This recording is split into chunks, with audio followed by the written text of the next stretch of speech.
Hi, everyone. Welcome. So excited to see you all. As I just mentioned, as you join, if you want to share your name, if you're here with an organization, pronouns in the chat, please feel free.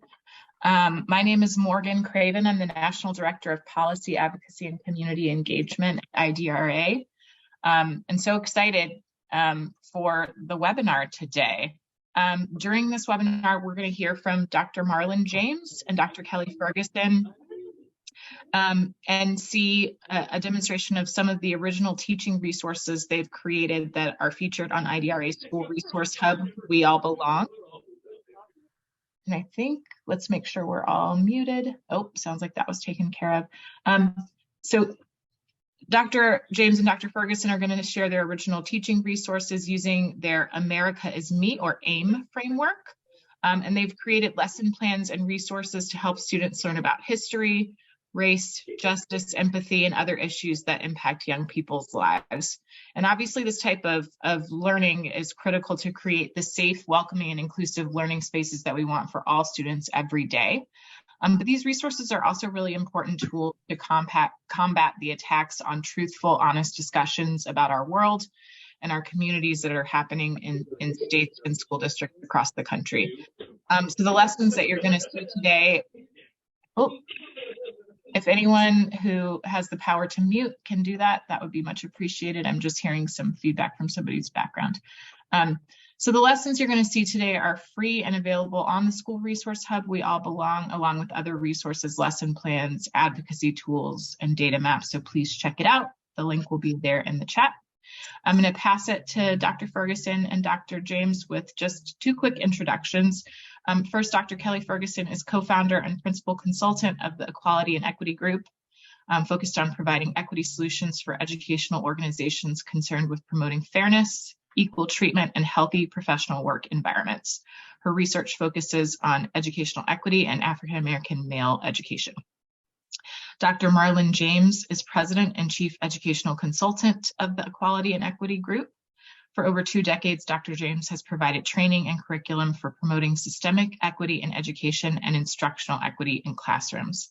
His research focuses on promoting optimal development among young Black men in urban schools, instructional reform, and ending the impacts of racism in public schools and higher education institutions. We're so excited to have you both, so excited to see the AIM framework and hear more about the curriculum that you have created.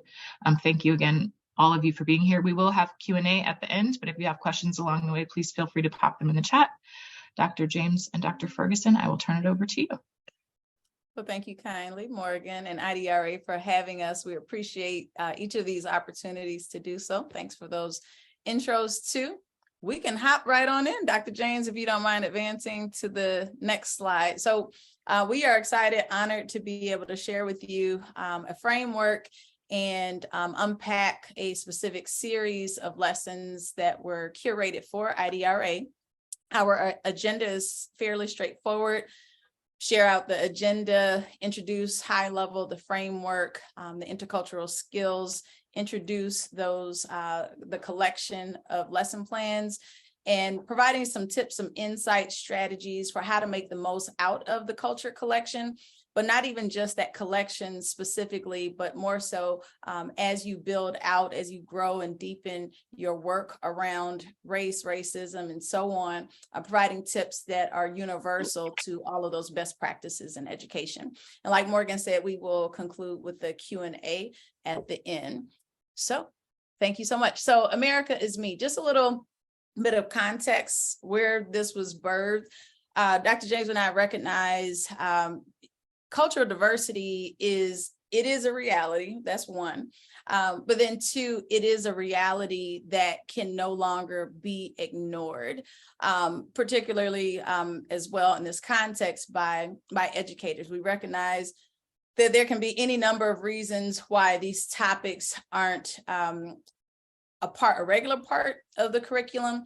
But for us, we realize it cannot be ignored, especially in the US, where we have one of the most culturally linguistically, economically, and religiously diverse generation of learners. So our intent here through this framework is to be able to bring social issues into the classroom, to provide students with opportunities to learn critical life skills beyond just academic content. We're very familiar with the term of teaching the whole child. So that's what we're driven by through this framework. So with the AIM framework, it's a framework that's intended to provide educators with these curricular resources that really help you to be a support, to be able to examine, discuss, assess students' understandings of these equity issues that are central to our history here in the U.S. and more so for contemporary society. With AIM, there is a very intentional focus on unity, on unifying the human experience. Instead of looking at all of the ways that we are different, there are many more ways that we are very much so alike. And so prioritizing that throughout the curriculum.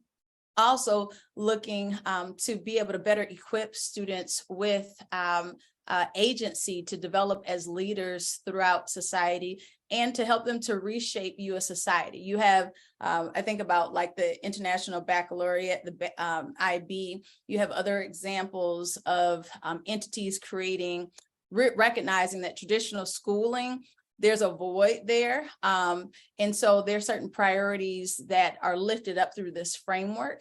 And specifically, there are 5 intercultural skills that set AIM apart, that Dr. James will delve into, about how you could take your traditional curriculum and regardless of the content area, regardless of the discipline, you're able to be very intentional about prioritizing very specific intercultural skills that will help you to accomplish the end of honoring, celebrating the cultural diversity that we have here in the U.S.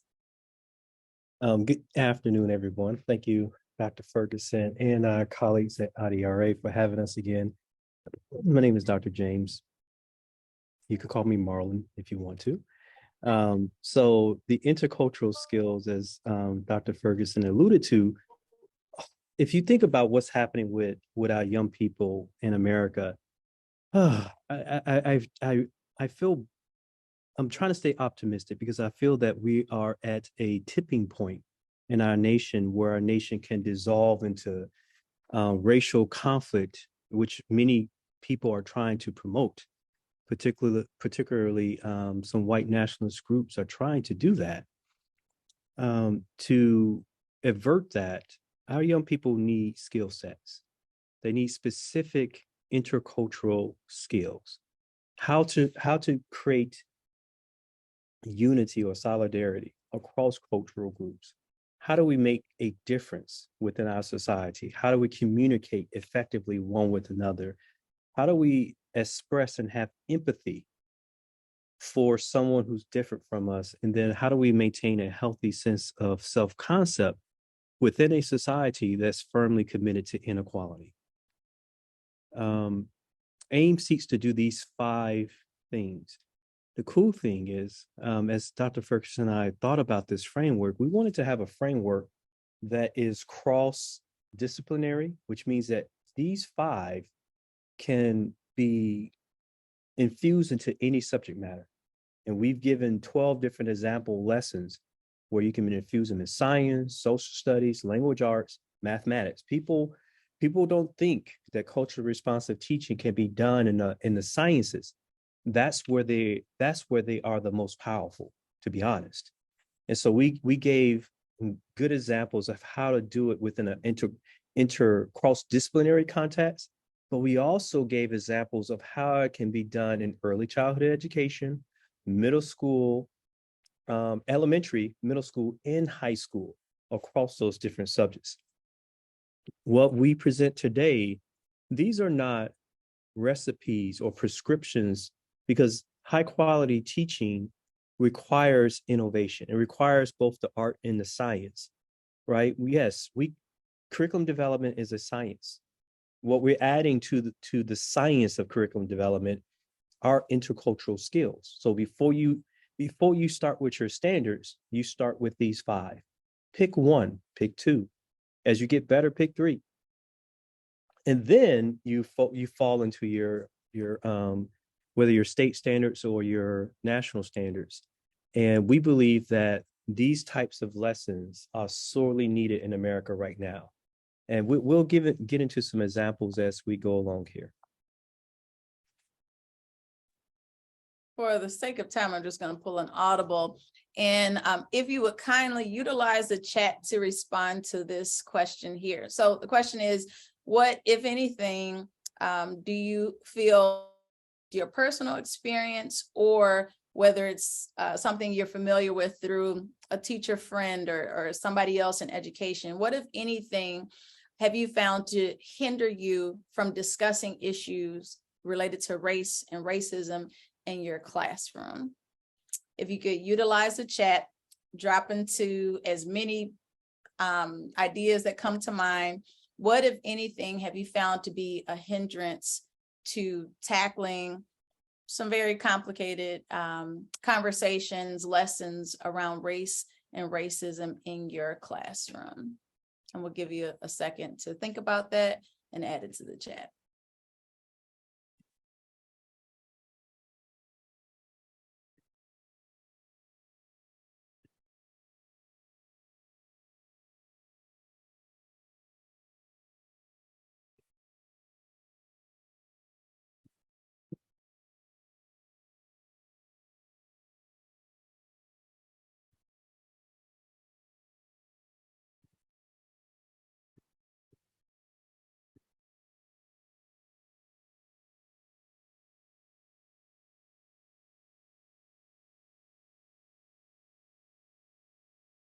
Kelly, can you see the chat room? Yes. Okay. I don't see any Okay. uploaded yet. Okay. That's good.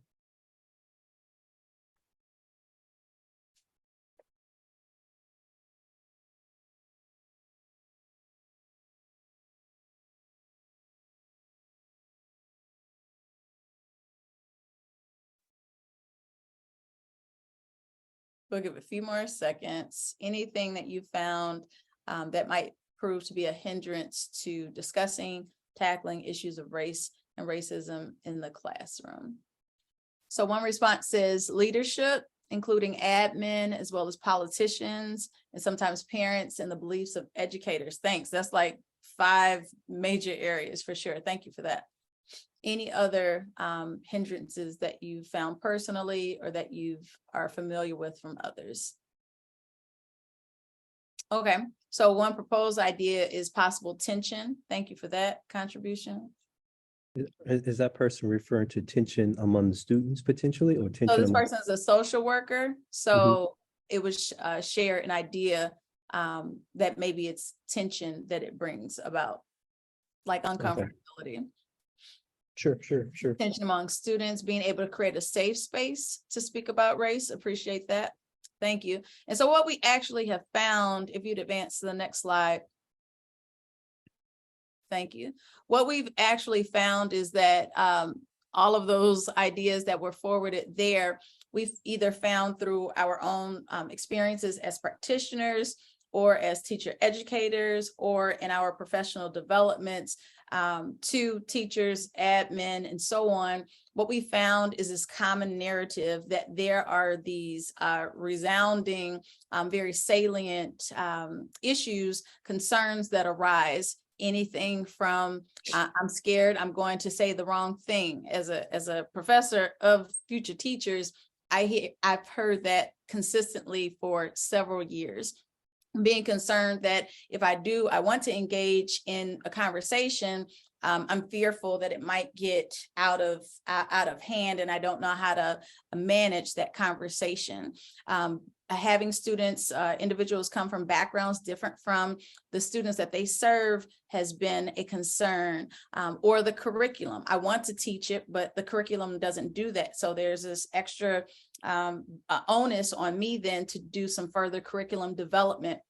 It was also named in here things like legislation. We've seen that very much so recently. having administrative backing. Yeah, it's a good idea, but if I don't feel like I have that administrative support, then that makes me a little hesitant to engage in those conversations. So taking those collective ideas into mind they kind of undergird the work of this AIM framework, as well as the impetus behind this culture collection series.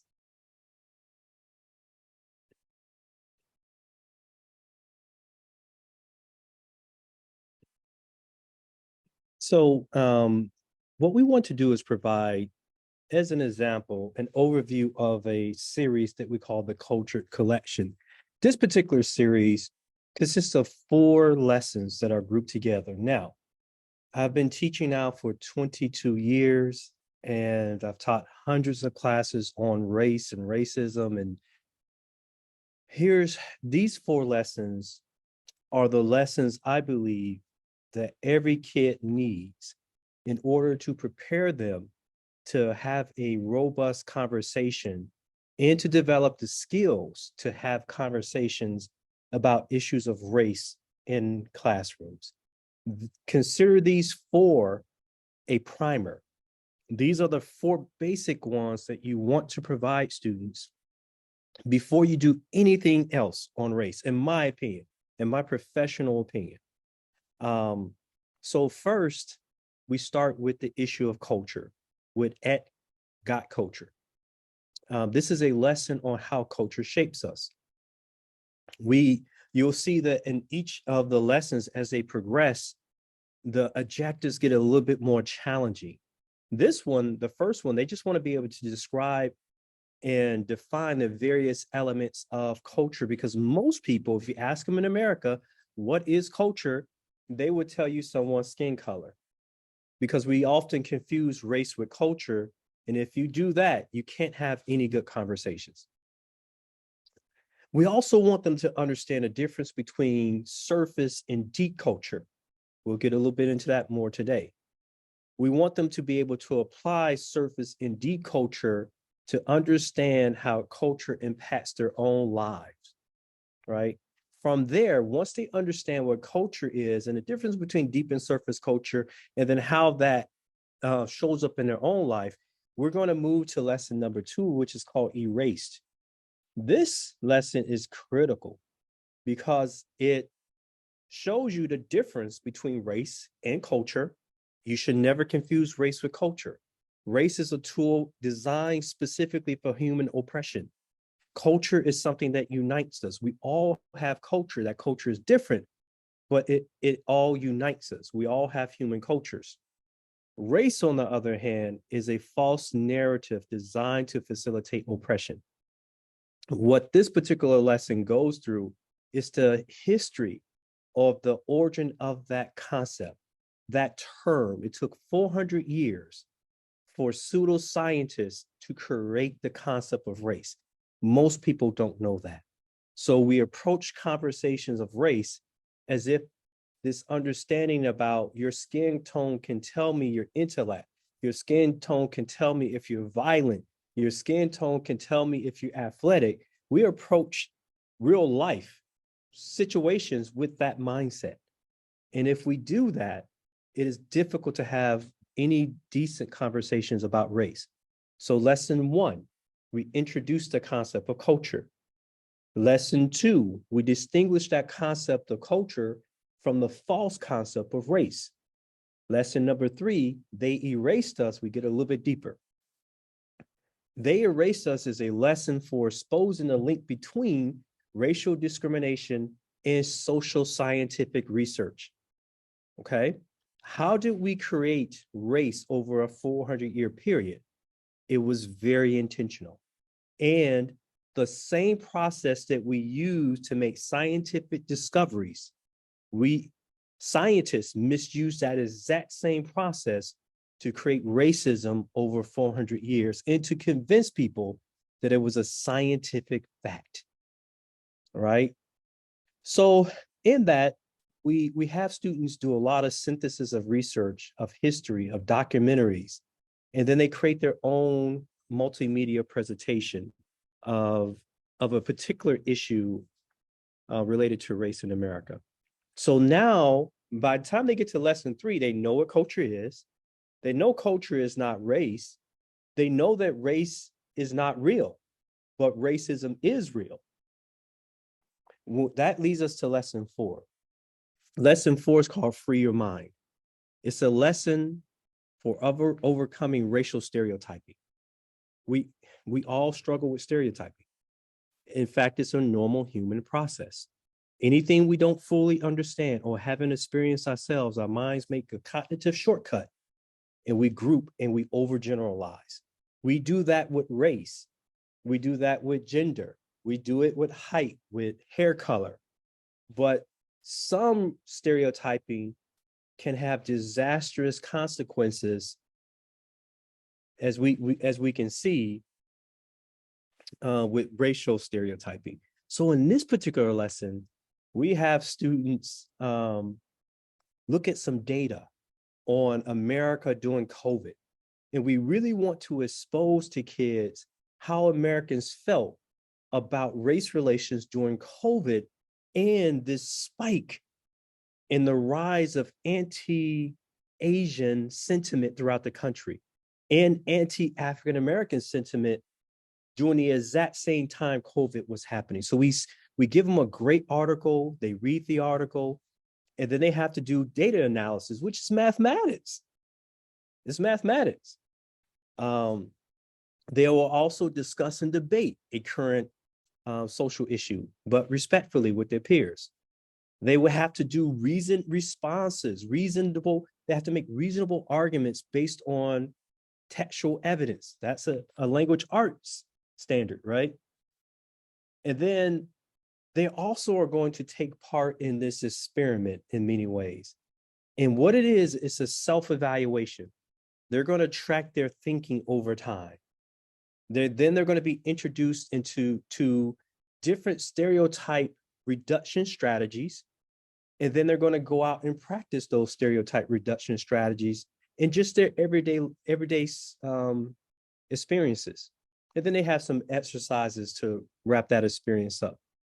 By the time they finish this 4-part series, they will have the ability to have a robust discussion about, let's say now, for instance, if they want to have a discussion on police brutality, they can actually do that because they have some foundational information.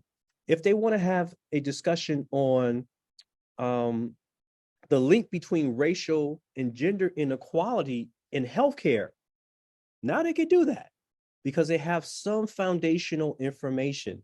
They will be able to discern when they're stereotyping, that is when they're making overgeneralizations that are not supported by evidence.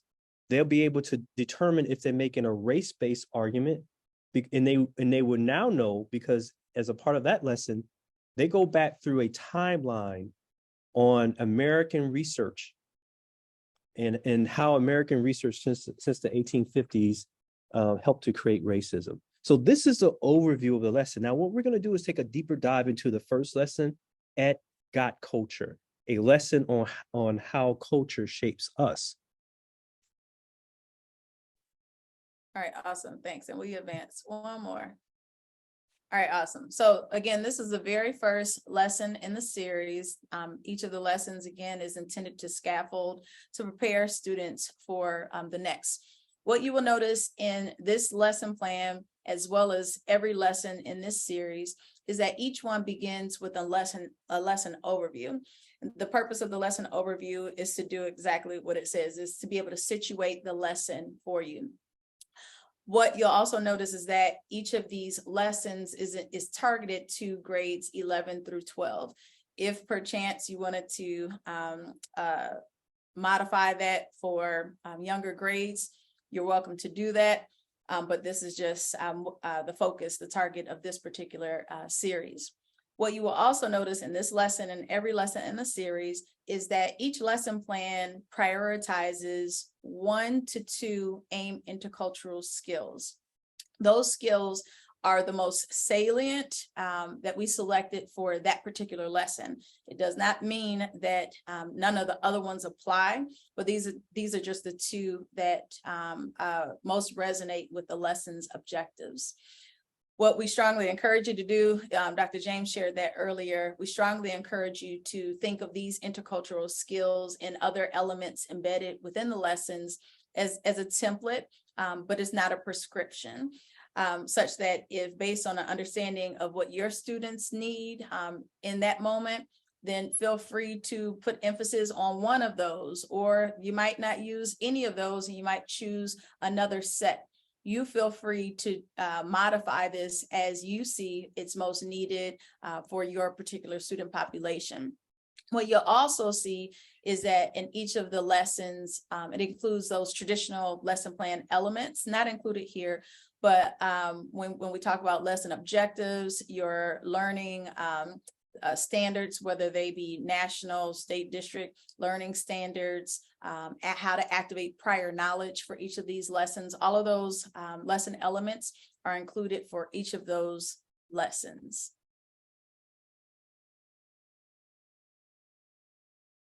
We also have things like different videos that we have handpicked for each lesson. Each video will always have a discussion guide with it, with questions that will guide your discussion with the students. We also have recommendations on how to use the video, right? Put them in small groups, no more than 3. So there's quite a bit detailed. In each of the lessons also, we have readers. This is the first reader. It kind of goes through some important information about culture. You know, like I have a master's and a PhD in cultural issues. Trying to get this down to one page is a great ordeal, but this captures a really good coverage of what is culture. As a part of it, we want kids to practice reading skills, right? So we're going to have them annotate. We're going to put a question mark by things that I don't understand, an exclamation point by things that I find surprising and interesting. Like, I just never knew that. A check mark by what they feel is the main idea of the entire passage. On the far left-hand side, you'll see that we've broken up different cultural elements, and we use the picture to try to get students to think visually about culture. We know that surface culture are the things we can see, touch, and feel, right? That's not actually culture, but it's a part of it. It's surface culture. It's our food, our music, our dance, our clothes, right? And so when people want to say they're being African-American, they eat food, they listen to music, they dance a certain way, and they wear clothes that they think are associated with African-Americans, but that's only surface culture. Deep culture, however, are these unique ways of understanding the world and existing one with another. It has to do with our personal space. When different cultural groups talk, do they talk far away? Do they talk close together? Is it okay to shake their hand? Is it okay to hug? Concept of time. You hear a lot of people talk about CP time, colored people time. Now you can't say colored people nowadays because it's not grammatically, it's not socially acceptable. But that's the concept that we have within the African-American community, that we're not bound to our watches as much as the rest of society, right? So the party starts when we all show up. The party ends when we feel like it. The challenge is when you exist in a classroom space and you have 10 minutes to read, 5 minutes to discuss, right? So that's where your cultural conflicts come in at. Concepts of beauty, concepts of touching, notions of leadership. What constitutes leadership, right? Even deep culture has to do with teaching. What does good teaching look like in your community? So we also talk about how culture is transmitted or learned. It's learned through our families. It's learned through the social media. It's learned through news outlets. It's learned through school. It's learned through our faith communities, right? So we communicate all of these cultural elements. You notice what's missing is the idea of race. Your skin color is not on here because your skin color does not determine your culture. All of these other elements determine your culture. So we provide young people a really nice overview. We give them a definition. For example, culture refers to the way of life shared by a group of people. Culture is shared beliefs, customs, customs, behaviors, history, and experiences. Groups, nations, and even generations can have shared cultural experiences, beliefs, values, the importance of time, gender roles, sense of personal space, concepts of the universe. Culture helps us to understand what is normal, what is acceptable, what is undesirable behavior. Yet, culture can be problematic because not all groups' culture are valued equally, right? So we tried to put this into language, very complex ideas into language that kids can access themselves. And then, of course, we explain the difference between surface and deep culture, because those elements are critical for the next phase of, and if I'm teaching this, I may show other videos. Like we have a video, you may refer back to elements within that video, which is why we showed it, because that video gives you examples of both deep and surface culture. So make sure you're wrapping the video back into this discussion. We then transition day 2 into a unique way of understanding culture, which is known as the iceberg of culture. This is a classic concept. And again, if you imagine the iceberg, the majority of the mass of the iceberg is below the surface of the water. The same thing is true of culture. If we look beyond someone's skin color, we can start seeing all of these unspoken rules, these ways of knowing, body language, eye contact, patterns of handling emotion, social interactions, right? How loud people are, what is an acceptable volume level, attitude toward justice. Like these are all deep cultural elements. And so if we spend so much time on the surface level, we miss what really makes people unique, right? But we can learn to value the different food, dress, music that different cultures offer. That's important. But we want to help kids understand the difference between surface culture and deep culture. And here's the interesting part. While our surface culture may be different, right? It's clear to see that African-American cuisine is not Korean cuisine. Like everyone can see that. There are some commonalities if you actually frequent both types of cuisine, but sometimes we only see those surface level things, but really what unites humanity is the deep culture. It is fascinating because we all have certain values. We value leadership, we value learning, we value teaching, we value parenting, right? We all have these type of shared things. And what deep culture helps us to do is to unite with one another and find commonalities with one another, despite the physical and visible differences that we have. What this does is it helps us to think differently about what we think is dividing us one from another.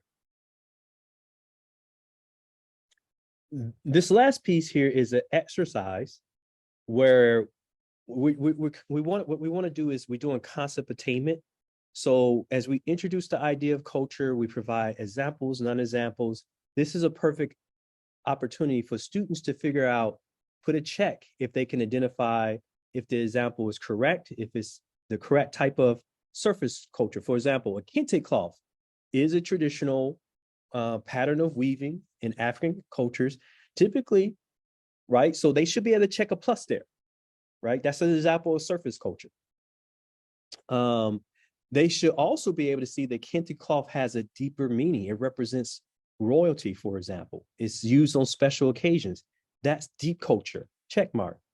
You can see that, let's see here, origami. If you go way to the bottom, you see origami is a Japanese art of paper folding.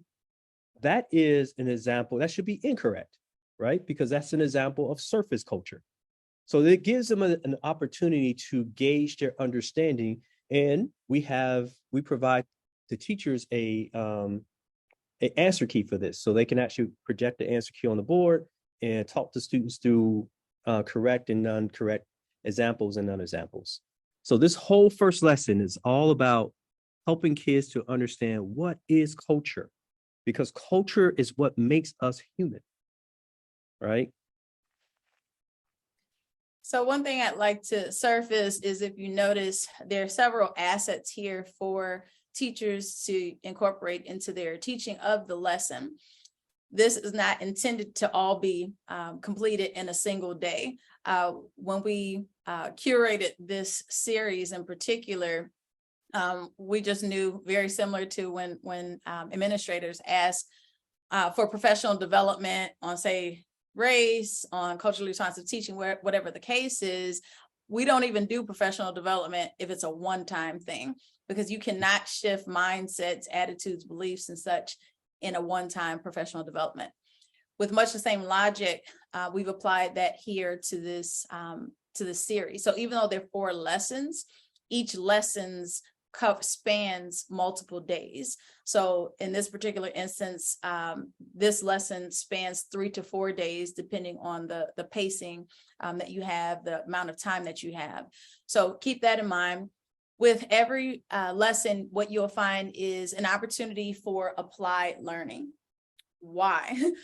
Because students need the opportunity to be able to make connections between the abstract, the new, and their own personal experiences or their schema.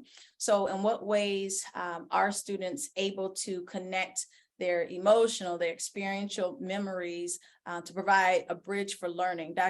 Gloria Ladson-Billings refers to that as teachers being cultural translators. So these applied learning opportunities are situated where they are after a couple of days learning new material, to say, okay, I've learned all of this.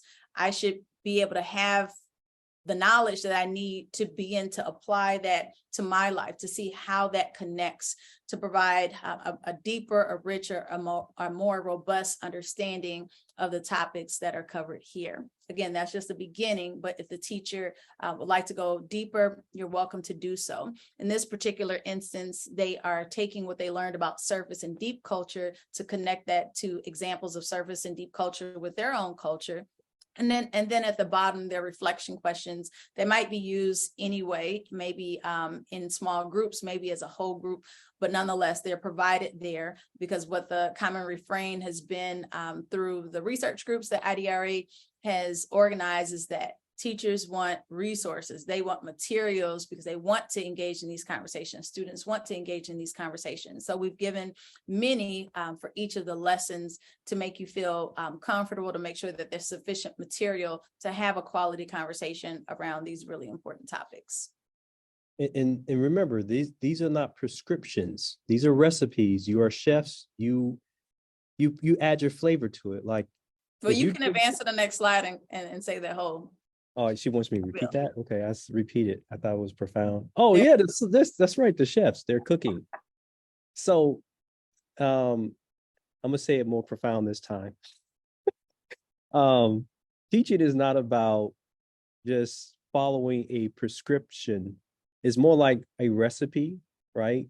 But as a chef, you have to add your own key ingredients to make it work for your students, to make it work for your personality. So if we go back to this one, for example, if you're teaching this at the elementary level, this is not so complicated that elementary kids can't get it. You can take this assignment, have them take it home, give them another sheet of paper where they interview their parents and their grandparents to help them understand their culture, right? And then they bring this back a little bit more completed. There's so many different ways you can augment this. What we provided was just as Dr. Ferguson said, is a template, but it's really just a recipe.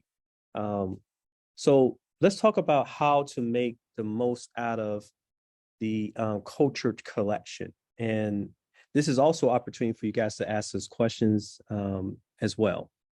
But one of the things we have at the heart of AIM are research-based teaching strategies that ignite the higher level of learning in students and increases student engagement, because student outcomes, better test scores, for example, lower student misbehavior, those things are connected to higher levels of student engagement. As students engage, their effort, their attention, their enthusiasm, as it goes up, their misbehavior goes down. their documented learning goes up. So AIM is built around providing teachers an opportunity through a structured lesson that they can then augment to around 5 hands-on student-centered teaching strategies. Discussion. If I had time, I'd tell you all about my first discussion I did about 20 years ago. I was so afraid. I just did not want to let the class go. And I scripted like 25 questions because I wanted to know every possible outcome, right? And as I got better with discussion, I didn't know, I only needed 3 questions, right? But discussion, there's so many different types of discussions. There's teacher to student, there's peer-to-peer, there's debate, there's so many different types of discussions that you can do. Debate is another one, right? So there's different types of debates that you can do. But debate, of course, requires that they have some reading, some reflection, some evaluation. These are all really high-level things that kids want to do. But if you think about social media for young people is just a series of debates. They look at a meme or a post or a video, and then they debate about it. So it's actually a cultural strength if we understand that culture is shared experiences and not skin color. So kids have shared experience with social media. Debate and discussion allows them to take advantage of that. Case study. Case study is when you create a fictional account that requires students to utilize all of this background knowledge to solve a particular riddle. We provided some of those. There's a great lesson on the Second Amendment and how to revise the Second Amendment. That's an example of a great case study. Service learning is one of the highest impact learning strategies that we can do because it's linked to leadership development skills. And actually in Bloom's taxonomy, service learning is the highest level of learning. It's called amelioration. Many people thought synthesis, which is creativity, is the highest level of learning, but it's actually amelioration. That is taking what you learn and changing your own life with it, and then using what you learn to affect change in your local community, right? So that gets kids up to these higher levels of learning. Simulation is something, is creating a fictional account and then asking students to solve problems within that fictional account. We want to promote dialogue. That is peer-to-peer conversations. The best type of dialogue is not when you're talking with your students or talking to your students, is when the students are talking to each other. AIM promotes that through a lot of small group discussion. Digital literacy. Young people have access to virtually every form of human knowledge at their fingertip. When they've rated out this generation of kids are rated as the smartest generation in human history, but they have the attention span of 12 seconds. They need digital literacy skills. How do I discern if it's a quality source or not? Diversity. This is important because we want students to understand different perspectives. As an instructor, my goal is to expose you to varying perspectives on an issue and then ask you to make sense of it, right? Differentiated making is a unique concept. It's a concept we believe so much in AIM that we want students to make unique products to demonstrate their learning, right? If you think about this generation of kids, they use their phones and their tablets to make things all day long. But when we get into classrooms, we ask them to stop making. These are all cultural skills and cultural strengths that students have to varying degrees. But if we purposely include them in lessons, we can increase student engagement, which will, of course, increase student outcomes and all that good stuff. Lastly, we want to talk about this. The lesson planning process. Lesson planning, the way it's traditionally taught, is very scientific. It's taught in a linear process, top to bottom. Most cultures around the world do not believe that research occurs in a linear format. Most cultures around the world believes learning is cyclical, okay? So one of the first things you want to do, if you want to teach in a culturally responsive way, we believe there's 3 cycles you need to consider. First, you want to situate a lesson. When we say situate, what we mean is there's always a critical social issue linked to that issue that you want to study. And if that if that lesson will allow you to link a intercultural skill with it, that's what you want. You want to link your lesson with students' lives. Mm-hmm. Always tell teachers to start with amelioration. Bloom's tell us to start with knowledge, but most people don't know Bloom's is not a teaching model.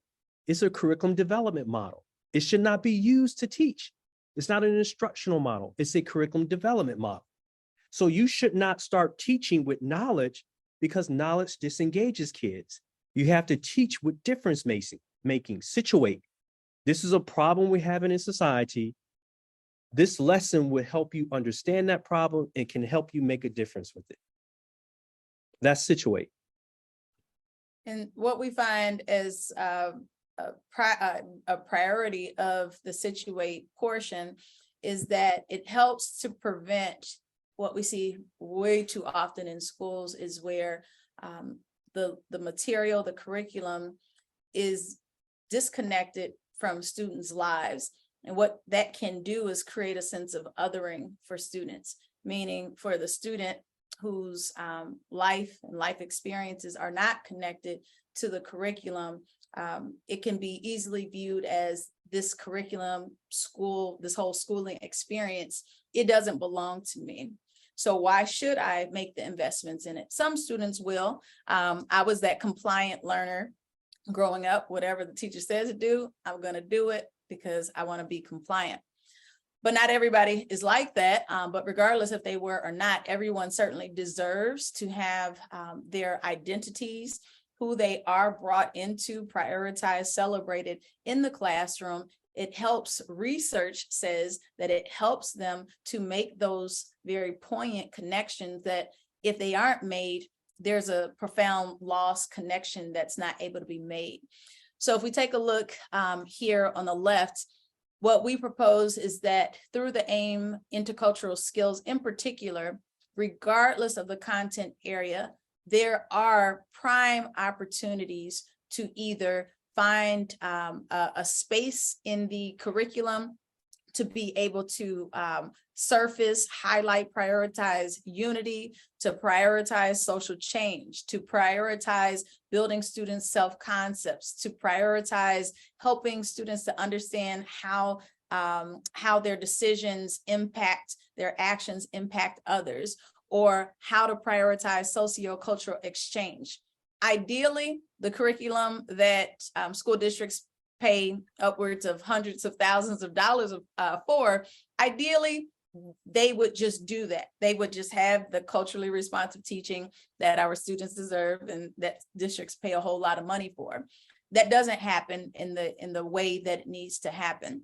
So with that being said, we know that teachers are these great innovators. We know that your standard lesson, you aren't just delivering that to students, but you put your own special sauce, hearkening back to the recipe example. And so when you look, what we're saying is because you already supplement readings, you supplement any other mediums to enhance lessons, is that AIM provides these intercultural skills to say in a very intentional way, I'm going to take maybe that lesson on using primary, secondary resources, and I can tie that to deeper conversations around building solidarity. I can take something like focusing on perspective taking in ELA or history, and I can prioritize one of those AIM intercultural skills. Or I can take something like math and prioritize one of those intercultural skills in a very intentional way that is very meaningful for students and ultimately enhances their learning experiences, their connections to school, their ability to use what they learn outside of schools and to build their agency as learners, which is certainly a really important aim of the work that we do as educators. Mm-hmm. Yeah. So it's critical that we understand like situating your lesson. I mean, like if I wanted to do a lesson on social change, difference making, I'm in a science classroom, people would say you can't do that. Well, in our series, we have a lesson on lead poisoning. Lead poisoning is a scientific concept. They analyze the relationship between lead poisoning in children and the racial makeup of a community and how lead poisoning affects brain development. That's a scientific lesson, but you integrate the intercultural skill of social change to kind of really liven the lesson up. Now, if we go back to simulate is an interesting cognitive process. I think that it's one of the most important skills that an educator can have. Simulation means that I am imagining with as much detail as possible my lesson and my students' reactions to my lessons before I ever teach it. Because I don't have to teach with fear if I can imagine the lesson ahead of time. I don't have to teach with fear if I can imagine the lesson ahead of time. And this is how I teach. I design lessons, but I imagine the lesson ahead of time. And then I go back and I make the appropriate adjustments to the lesson to create the type of experience that my students want. Because the thing is, if my lesson bores me, it's going to bore them. If my lesson doesn't challenge me, it's going to not challenge them. If I have to analyze to create my lesson, my students will only have to compare and contrast. If I have to compare and contrast, they only have to define. That is, students typically learn one level below it takes us to create the lesson. So simulate the lesson. Think about how the lesson will unfold in your mind prior to actually delivering the lesson. And what that would do is it will eliminate some of your fears, because you cannot teach culturally responsibly if you're laden by fear. So simulate. Synthesize is that last phase, is creativity, right? There's 4 types of creativity, which we won't get into, but what this basically refers to is being as creative as you want to create. The reason why you can be super creative is because you can imagine or simulate how it will unfold in your classroom. Our human mind, something that we simulate with emotion, our mind believes already happened. Y'all see these athletes kind of meditating before games. They're simulating plays in their mind. And what happens is when it's time for them to play, their mind feels like they've already played, and so they move faster. Simulation works the same way in the classroom. We've anticipated when students are going to be disengaged. We anticipated what concepts are going to be hard for students. Because of that, we synthesize, we create new dynamic ways to teach it so that students' effort, attention, and enthusiasm is maximized throughout the lesson process. And so we'll actually pause there to allow time in the last 3 minutes. If there are any questions about the series, about any element that was included here, feel free to drop those in the chat. Or if you want to come off of mute, that is also another option, but feel free, or if you just have a comment, a personal connection, we welcome those as well.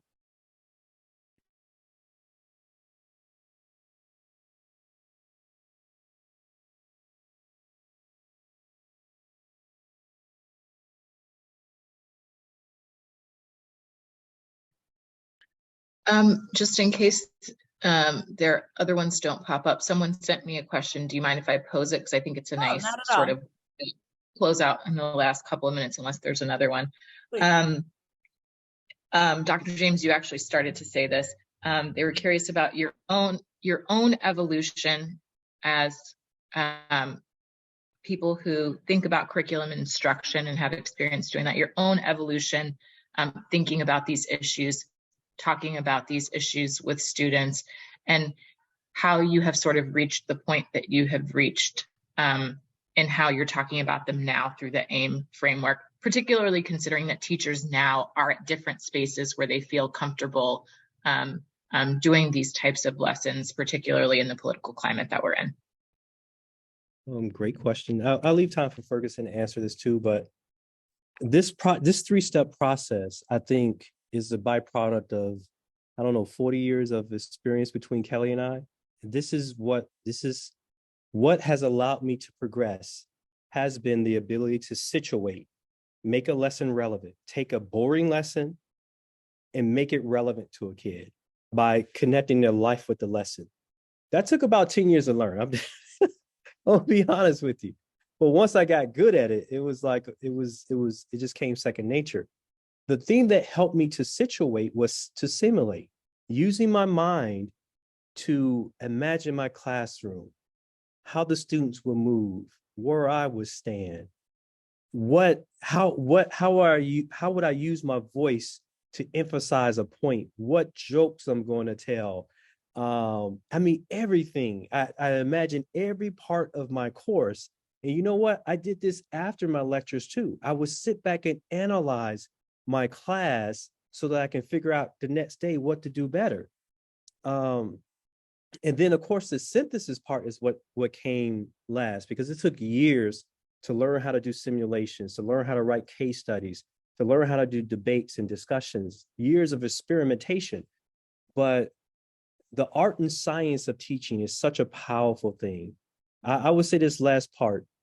When the pandemic broke out, no one interviewed teachers to ask us how to fix the pandemic, right? The scientists exercised their creative genius in their specific discipline to solve a specific problem.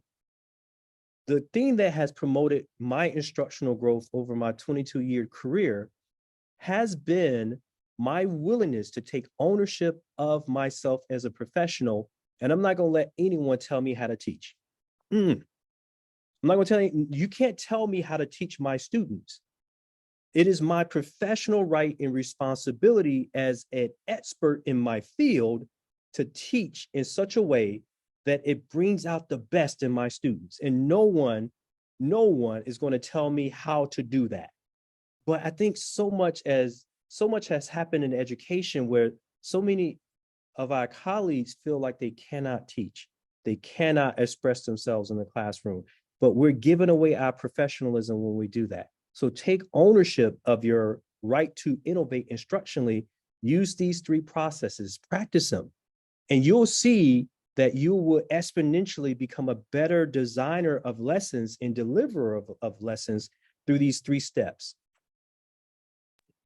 Awesome. Appreciate you. Appreciate IDRA, Morgan, Christy, everyone for your work here. We hope you find these resources really helpful, and hopefully you find the strategies, insights transferable beyond the scope of these, the lessons in this series. Hope you have a most awesome rest of your week. Take care, everybody. Take care.